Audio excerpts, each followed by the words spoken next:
God's purpose through calamity. Welcome back to Born to Praise TV channel.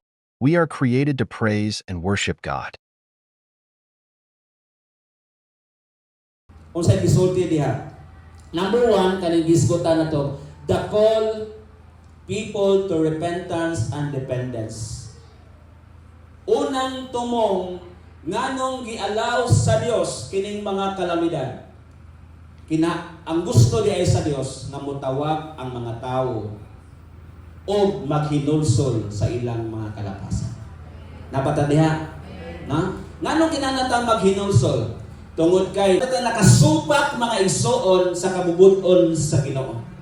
Mao ni mga igsoon ang witness sa usa ka tawo, kanunay siyang nakasupak sa kabubuton sa Ginoo.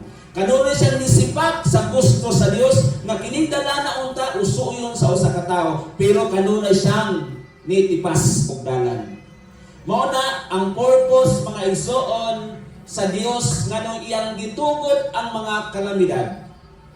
Atong lantawon ang Ezekiel chapter 18 verse 30 hangtod sa verse 32. Unsay gisulti diha mga igsoon? Busa silutan ko kamo o katawhan sa Israel. Ang matag usa sumala sa iyang pagkinabuhi. Take note. Nasuko ang Dios sa atong pagkinabuhi kung kini wala na inline sa kabubuton sa Ginoo. Balik yung sukuan sa Dios. Muna nagialaw niya kining mga trahedya. Gipahimangnuan ta mga igsoon. Bisag mingon patang hapit na, kitang tanan kumpulsyon ta na ani pag-remind sa mata ko sa usa ka nato. Nga the more kita magipakit-an ta sa bugma sa Ginoo, buhaton nato the more ta nga makigsuod diha sa Ginoo. Di ta pwedeng mo kumpiyansa mga igsoon dinhi mga panahon na. Amen ba? Di ta magluya-luya mga igsoon. Namin gi-prepare nga kanta katong kaming mga men's group katong pagmata na hingatulog. May title sa mga kanta karong umaabot nga Thanksgiving. Pagmata na hingatulog. Nindot kayo mong napay division of mga voice, di ba? Makita niyo na for God's glory. Okay. Una na masuko ang Dios mga igsoon kaning ato ang pagkinabuhi. Kani ato pagkinabuhi ba nga ulahi kanunay ang Dios. Ngano may utang ulahi kanunay ang Dios kay pwede naman tag musimba, pwede na pug dili, pwede na pug makaampo, pwede na pug dili ay okay ra bitaw wala bitaw okay ra bitaw kay ang panahon karon kanang peaceful kayo ko. Peaceful kayo ko di ra ko magampo. Peace kay akong lawas pero ako magampo. Muli kanunay na itong kinaiya. Unang pamat-huntas Ginoo pinaagi sa mga katalagman. Usahay, pit kanta. Nanong labat mo na ito ulo? Nanong sakit akong mata?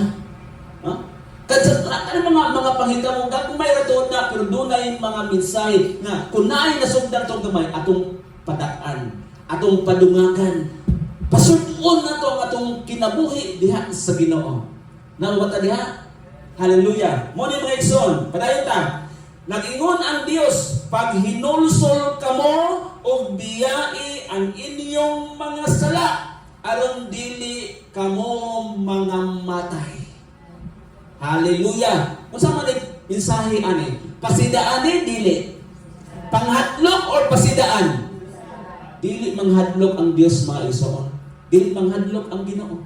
Never yun. Hinugdumi nga siya gugma. Iyang gialaw ni mga igsoon pagsulti sa mga katawan, tibuok katawan, dili lang sa mga Israelitas, mga igsoon, aron nga ang tao mubalik sa Dios. Amen? Aron ang iyang pamilya nga iyang gibuo mubalik sa Dios. Kay mao kini ang ultimatum nga gibuo sa Ginoo nga gi-announce sa Ginoo sa tibuok kalibutan. Hallelujah. Munang muni pinaka-importante na kung ang Dios gani magsugo, walay si bisan kinsa na mo-violate, mo-baliban ani. Kaya nga naman, iya sa tanan ang kadungganan. Iya sa Dios ang tanan kani atong kinabuhi. Pag inulsol kamo biyang inyong mga sala aron dili kamo mga matay.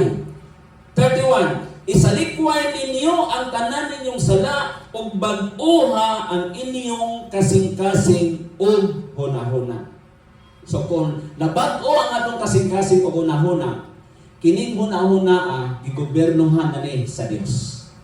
Pag gigobernohan sa Dios ang atong hunahuna, gilid na sa Dios ang atong hunahuna, mauna nga siya na ang ato ang priority.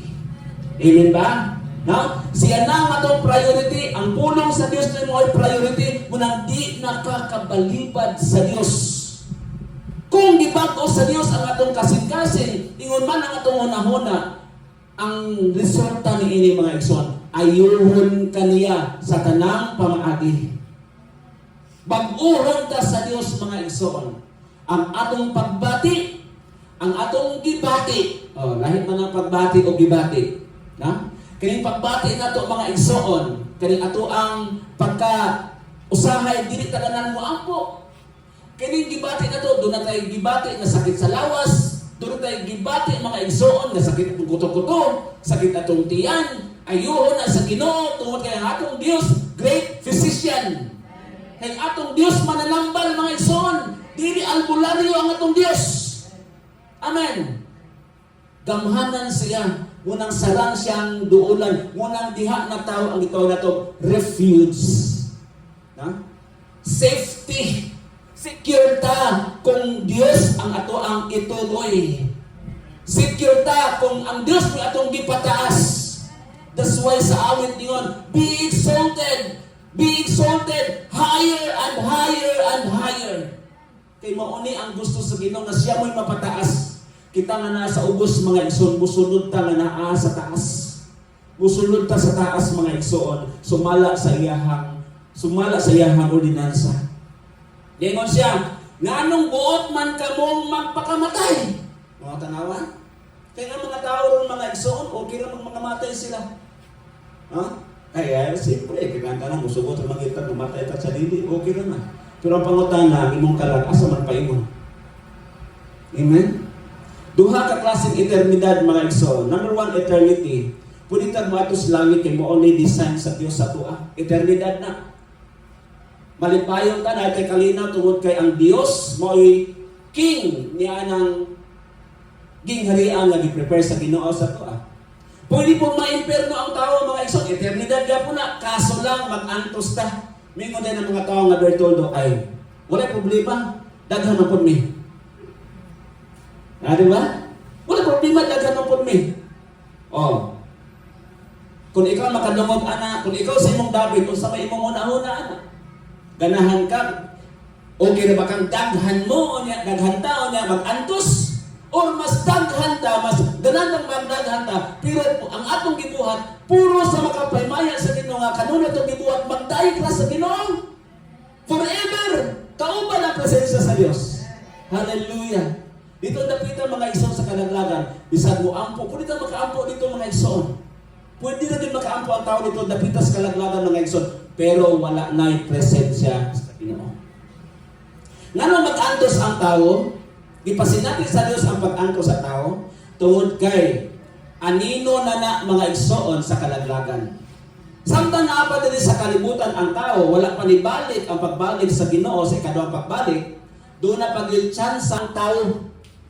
Tungod kay ang Ginoo, ang Dios mga igsoon nag-prepare para nga ang tao moingon, para nga mo-repent ang tao sumala sa gusto sa Dios. Ningon sa dili sa bersikulo 31, isalikway ninyo ang tanan ninyong sala ug bag-oha ang inyong kasing-kasing. That is repentance. Paghinulsol.